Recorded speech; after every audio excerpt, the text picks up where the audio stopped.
A genre analysis of poetry.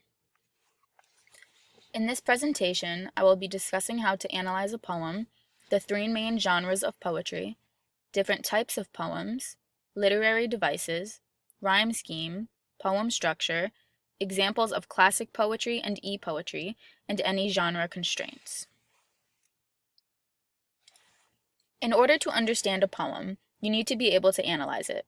Different genres within poetry can call for different types of analysis, but they should all start with these tips for comprehension. Pay attention to each word.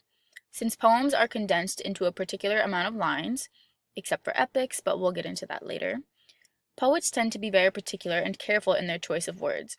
We can also learn things from the shape of the poem. How does it begin and end? Does it form a diamond with the words, or do the lines present like a list? We should also always read it out loud to hear how it sounds, because significance is found in the sound as well as in the written words. Harsh consonants may be used to describe something unpleasant, while vowel sounds or softer sounds may be used to express contentment. You can also take into account the historical or social or political circumstances at the time the poem was written. The social climate may provide you with a deeper understanding of the poet's motives for writing the poem. We can also consider the author's life when analyzing the poem and how it could have contributed to its contents. Lastly, we can apply a critical lens of a framework that interests us for analysis. For example, if you're interested in psychology, consider the psychological state of the characters in the poem or the author's psychological state for when the poem was written. Now, as I mentioned earlier, the genre of poetry consists of three genres that categorize poems by the type of content they have. A lyric poem is a usually short poem detailing the thoughts or feelings of the poem's speaker. Originally, lyric poems, as the name suggests, were sung and accompanied by a stringed instrument similar to a harp.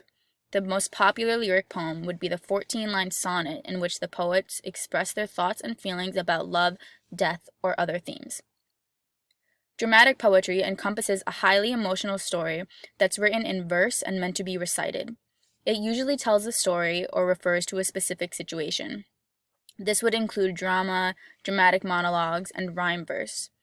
The poems tend to lead with a main character entering the scene and speaking. Narrative poetry often has a narrator or a single person relaying the take. Narrative poetry tends to set the scene and describe what's happening, whereas dramatic poetry tells a story. We have some classic types of poems, and though there are many, many more, these are the most commonly known among the poetry community. The haiku derives from Japan, and it is a 3-line poem with 5 syllables in the first line, 7 in the second, and 5 in the last. A kwansaba is a poem that gives praise to someone or something. It has 7 lines and 7 words per line. If you want to be very technical, no word should have more than 7 letters in it per line either. A sonnet is 14 lines with meter reflecting iambic pentameter and a set rhyme scheme, which is typically ABAB for Shakespearean sonnets, though the 3 types of sonnets include Shakespearean, Petrarchan, and Spenserian. An epic is a very long, lengthy work of poetry, typically as long as a book. Examples include the Iliad by Homer or the Aeneid by Virgil. Free verse is poetry free from constraints. Use any scheme you wish. Rhymed poems include specific rhyme schemes, with the most common being end rhyme. This leads me to some examples of classic poetry. These are famously studied and analyzed poems by the poetry discourse. These are poems most likely to be studied in high schools and universities. They are also classic poems in the context where they are found, in print and in books. They all have long, lengthy use of devices and structure and schemes. So this example of a lyric poem is called Whoso Lists to Hunt by Sir Thomas Wyatt. Whoso lists to hunt, I know where is an hind, but as for me, alas, I may no more. The vain travail hath wearied me so sore. I am of them that farthest cometh behind. Yet may I by no means my wearied mind draw from the deer, but as she fleeth afore, fainting I follow, I leave off therefore. Sithens in a net I seek to hold the wind. Who list her hunt, I put him out of doubt. as well as I may spend his time in vain, and graven with diamonds in letters plain, there is written, her fair neck round about, Noli me tangere, for Caesar's I am, and wild for to hold, though I seem tame. This structure has 14 lines and is a Petrarchan sonnet. The rhyme scheme is typically a little different in a Petrarchan sonnet than what Wyatt wrote. He changed the last 5 lines to DDCEE. The hunting metaphor is central to the understanding of the poem. It describes a suitor's efforts to catch or gain the affections of a woman, who is metaphorically compared to a hind, which is a female deer. The poem begins with the speaker stating that he has been hunting a female deer, and he is willing to give up her location. The hunt has started to drive him insane, and he needs to leave the deer behind. It soon becomes evident the deer is in fact a woman, and the speaker is one of her suitors. He follows her wherever she goes and cannot get her out of his mind, no matter how unhealthy the situation is. By the end of the poem, it becomes clear that the reason the deer cannot be caught is that she belongs to Caesar, which is actually a reference to the King of England at the time. He was courting Anne Boleyn during this time period. In the final lines, the speaker reveals what is written on the woman's neck. It says Noli me tangere, which is Latin for do not touch me.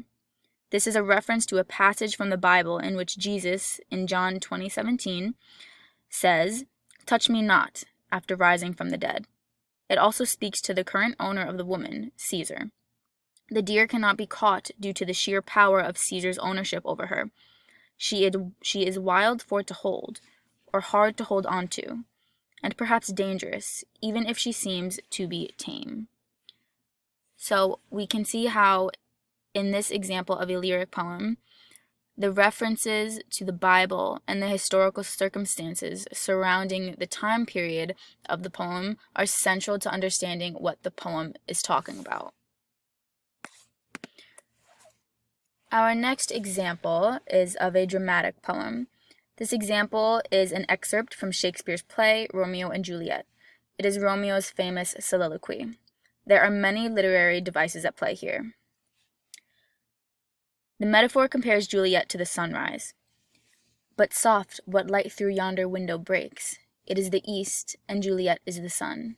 Arise, fair sun, and kill the envious moon, who is already sick and pale with grief, that thou her maid art far more fair than she. Be not her maid, since she is envious. Her vestal livery is but sick and green, and none but fools do wear it. Cast it off. It is my lady, oh, it is my love. Oh, that she knew she were. She speaks, yet she says nothing. What of that? Her eye discourses, I will answer it. I am too bold. 'Tis not to me she speaks, two of the fairest stars in all the heaven. Having some business, do entreat her eyes to twinkle in their spheres till they return. What if her eyes were there, they in her head? The brightness of her cheek would shame those stars, as daylight doth a lamp, her eyes in heaven. Would through the airy region stream so bright, that birds would sing and think it were not right. See how she leans her cheek upon her hand. Oh, that I were a glove upon that hand, that I might touch that cheek. The metaphor comparing Juliet to the sunrise is what has made this monologue so famous and so widely known. Shakespeare references the moon goddess Artemis in the line, kill the envious moon, because she is associated with virginity. This is Romeo's way of saying he wants to have sex with her. This also acts as a double entendre, because Juliet is a maid, as in a virgin, and a maid, as in a slave to the moon. Vestal livery here refers to Juliet's virginity by referring to Vesta, the Roman goddess of the hearth, who had temples staffed by women who were bound by 30-year vows of chastity. Romeo's mention of sick and green in this line comes from the Renaissance belief that women who kept their virginity were subject to green sickness, a form of anemia that could affect young women. Our next famous poem is a narrative poem by Edgar Allan Poe. This is an excerpt from The Raven, in which I will only read the first stanza. Once upon a midnight dreary, while I pondered, weak and weary, over many a quaint and curious volume of forgotten lore, while I nodded, nearly napping, suddenly there came a tapping as of some one gently rapping at my chamber door. "'Tis some visitor," I muttered, "tapping at my chamber door. Only this and nothing more." He uses personification to give human attributes to an animal, the raven. "Quoth the raven, nevermore," is the line where the raven is given the ability to speak. This poem is about a person who is traumatized by the death of his love, Lenore. He is disturbed by tapping on the door and window by the raven. Knowing that the raven can speak, he asks questions about Lenore, and few more points, to which the raven replies, "Nevermore." This reply leaves him heartbroken and infuriates him. He continues to feel the anguish for his loss. Hence, the melancholy feeling runs throughout the poem. The structure of this poem is very sing-songy, which is why when you read it, it sounds like a tune. Now for a more in-depth look at modern poetry. Modern poetry is shorter, less wordy, and very easily interpreted. One sentence per poem seems to suffice. There is no need to interpret things. It is all very clear. There are no hidden analogies or metaphors needed to be analyzed. E-poetry is modern poetry that is shared through Instagram, Twitter, Tumblr, and Pinterest. Printed poetry books fit a certain aesthetic, so there are no genre constraints, no rhyme scheme, literary device, structure, or length necessary. Modern age poems are very relatable. People like when they don't have to work hard to relate to something, as opposed to classical poetry that requires analysis to understand it. Why should we be able to analyze classic poetry when we have this type of modern poetry? Because they are classics for a reason. Part of the discourse community of poets is that they are familiar with the work of classic writers and use them to learn from and gain inspiration from.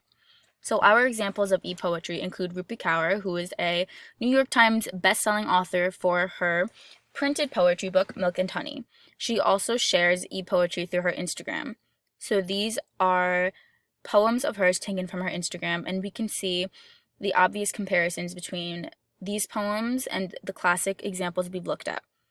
These poems are very, very short, one sentence, and they include images to create a certain kind of aesthetic needed for social media e-poetry. I chose this specific poem, though, "Our Elders Are Not Disposable" by Rupi Kaur, because this is the type of poetry that will resonate with our ELL students.